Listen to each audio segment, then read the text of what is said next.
대한민국 하면요, 전 세계에서 말입니다, 바이오 10대 강국 안에 들어갑니다.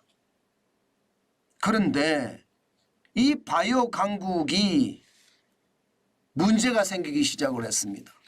그것도 굉장히 큰 문제가 생기기 시작을 했어요. 자금이 완전히 고갈된 겁니다.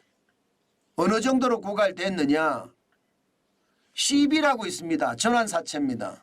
일반적으로 기업이 시비를 발행을 하고요, 많은 사람들이 그 시비를 사주죠. 전환사채니까 사채긴 하지만 전환이 가능해요. 뭘로? 주식으로 전환이 가능합니다. 주식으로. 그런데 이게 전환사채를 샀던 많은 투자자들은요, 그냥 이자 줘, 나 주식으로 전환 안 할래, 이렇게 나오는 확률이 굉장히 많다는 거예요. 이게 전환사채 만기 전 취득 증가율인데요, 96.6%가 됩니다. 96.6%. 야, 이거 굉장히 심각하죠. 다시 말해서요, 주식으로 전환하는 사람들이 굉장히 줄어들었다는 뜻이에요. 그냥 돈으로 돌려달라, 이자 쳐서 돈으로 돌려달라, 이렇게 말하는 사람들이 진짜 많아졌다는 겁니다. 이게 지표가 나옵니다.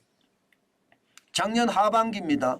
하반기면 7월, 8월, 9월, 10월, 11월, 12월 1,506억 원의 전환사채가 돌아왔는데 주식으로 전환하지 않고요, 쉽게 말하면 돈으로 받아갔습니다. 그것도 이자를 쳐서 말입니다. 그런데 올해 하반기는 지금 아직 끝나지도 않았는데요, 2,960억 원, 작년 대비해서 96.6%가 늘었고요, 1,454억 원이 늘었습니다. 이거 바이오 기업들 버틸까요? 저는 버티기 굉장히 어렵다고 봅니다. 전환사채가 주식으로 바뀌면서요, 기업에게는 자금 부담을 덜어줘야 되거든요.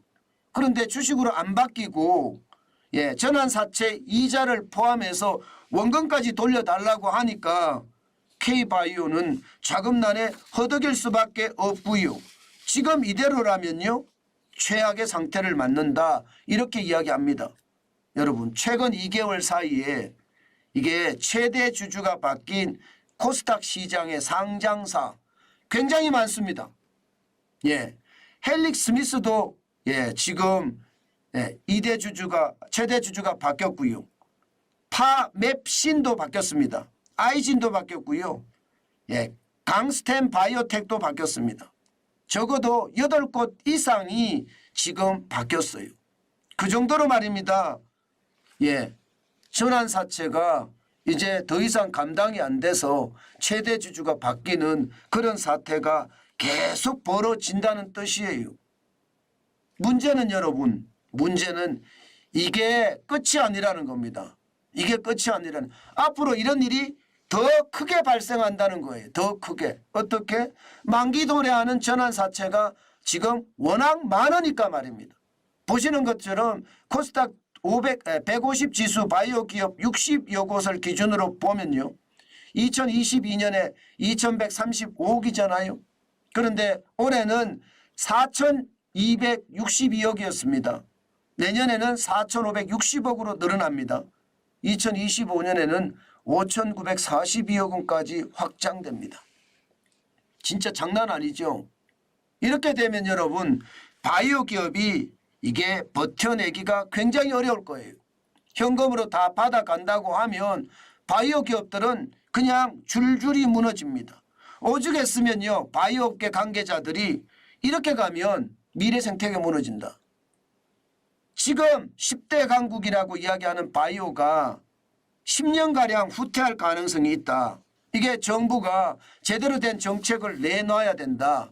지금 중국은 바이오를 활성화하기 위해서 정부가 재정 지원, 여기에다가 인적 물적 지원까지 쏟아붓는데 우리는 지금 그러지 못하고 있다. 중국의 바이오 굴기가 우리를 넘어설 날이 그렇게 오래 걸리지 않는다. 지금 그렇다고 하면 우리는 앞으로 바이오마저도 중국에게 뺏기는 그런 사태가 된다, 이런 얘기까지 합니다. 게다가 말입니다, 은행에서 대출도 안 됩니다. 요즘 은행에 대출 받으러 가면요. 부동산 PF 대출 문제가 워낙 심각해져서요.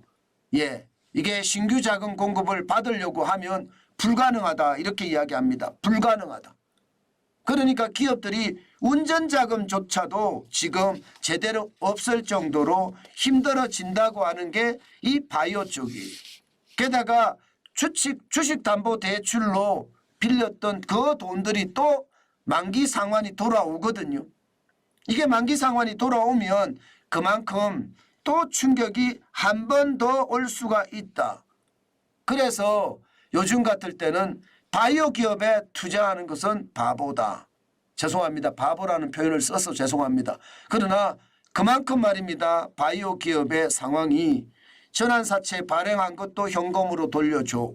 주택담보대출 받은 것도 이제 만기에 돌아왔으니까 갚아.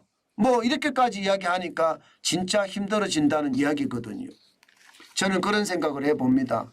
여러분에게 제가 계속 말씀드렸던 거 있습니다. 이게 결국은요. 경기 침체가 깊어지니까요.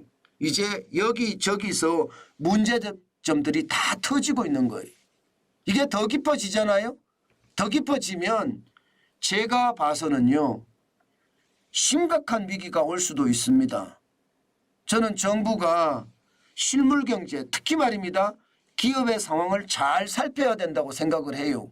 대기업 상황을 보면 어려움이 없는 듯 보여요. 그러나 중견기업까지 내려오면 상황이 달라집니다.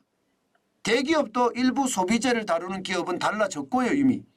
예, 이게 중소기업까지 내려오잖아요. 충격적인 일들이 많아요. 자영업이나 소상공인도 그렇고요. 저는 정부가 진짜 시장을요 단순하게 봐서는 안 된다고 봅니다. 이렇게 생각하면 저는 굉장히 충격이 지금 터질 거다 이렇게 이야기합니다. 오죽했으면요. 바이오업계 사람들 중에는요. 돈줄의 파이프라인이 끊겼다 이렇게 이야기합니다. 돈줄의 파이프라인이 끊겼다. 이것은 어떻게 생각하면 앞으로 굉장한 충격이 올 수도 있고요. 심지어 말입니다. 바이오 장비들이 시장에 매물로 나온다고 합니다. 바이오 장비들이 시장에 매물로 나온다는 것도 웃기고요. 고가 장비만 지금 31개가 나와 있다 이렇게 이야기하고요. 팔겠다는 문의는 3,000건이 이어질 정도로 바이오 쪽의 상황, 비폭탄이 심각하다 이렇게 이야기합니다. 저는 이것을 보면서요. 예, 시장의 어떤 상황, 특히 실물 경제의 상황을 제대로 살펴야 된다. 그 말씀 제가 꼭 드리고 싶고요.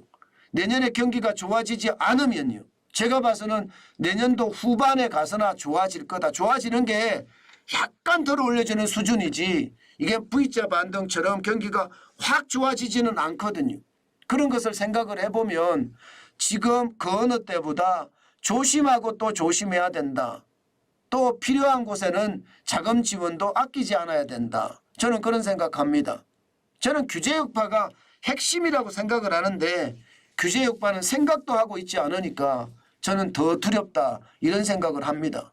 주 52시간제나 최저임금이 우리 경제에 지금 큰 아킬레스건이 되고 있거든요. 그런데 그 아킬레스건을 제거해 줘야 되는데 그렇지 못하다는 게 저는 충격이다 이렇게 생각을 합니다. 아마 바이오 기업들 여러분들 투자 진짜 조심하셔야 돼요. 저희도 말입니다. 정환진 포트폴리오에 바이오가 있습니다. 그만큼 바이오를 저는 굉장히 희망이 있다고 보기 때문입니다. 지금 삼성바이오로직스만 저는 정환진 포트폴리오에 넣고 있는데요. 삼성바이오로직스가 이게 주가의 힘을 제대로 발휘하지 못하는 거 이제 여러분들도 느껴지실 거예요. 바이오 업계 전체가 지금 비폭탄에 지금 시달리고 있다는 이야기잖아요. 그만큼 말입니다. 이대로라면요. 이 비폭탄이 터지는 것에서 끝나지 않습니다. 쓰나미처럼 망해갈 가능성도 굉장히 높다는 거 한 번쯤 감지해야 되고요. 삼성바이오로직스는요. 계속해서 우리가 아주 지독하게 경계감을 가지고 보셔야 된다는 것 제가 계속 말씀을 드립니다. 미국 경제가 어떻게 될지 이게 연착륙이 될지 경착륙이 될지 시장에서는 연착륙이 대세라고 하지만요. 시장의 예측 다 틀릴 수 있습니다. 그렇기 때문에 우리가 경계감을 가지고 미국 경제가 경착륙이 된다면 우리 경제는 굉장히 아래로 떨어질 겁니다. 거기에 대비한 것 반드시 준비하시기 바라겠습니다. 그래야지 시장의 위협을 내가 몸소 조금 덜 수 있다 이런 생각 저는 합니다. 시장이라는 게 그렇습니다. 금방 좋아질 것 같다가도요 나빠지는 게 이게 시장입니다. 그렇기 때문에 여러분 시장이라는 걸 굳이 믿어서는 안 돼요. 시장은요 여러분들이 분석한 시장만 믿으세요. 그것까지 못 믿는다 그러면 그것은 투자할 수 있는 그런 상황이 아니라는 뜻으로 해석할 수 있고요. 여러분들이 분석한 시장을 믿는 것 그것만이 저는 굉장히 중요한 요소라고 생각합니다. 다시 말해서 나만의 투자 원칙을 가지고요. 시장을 아주 예리하게 바라보는 것 굉장히 중요하다. 그 말씀 다시 한번 올립니다.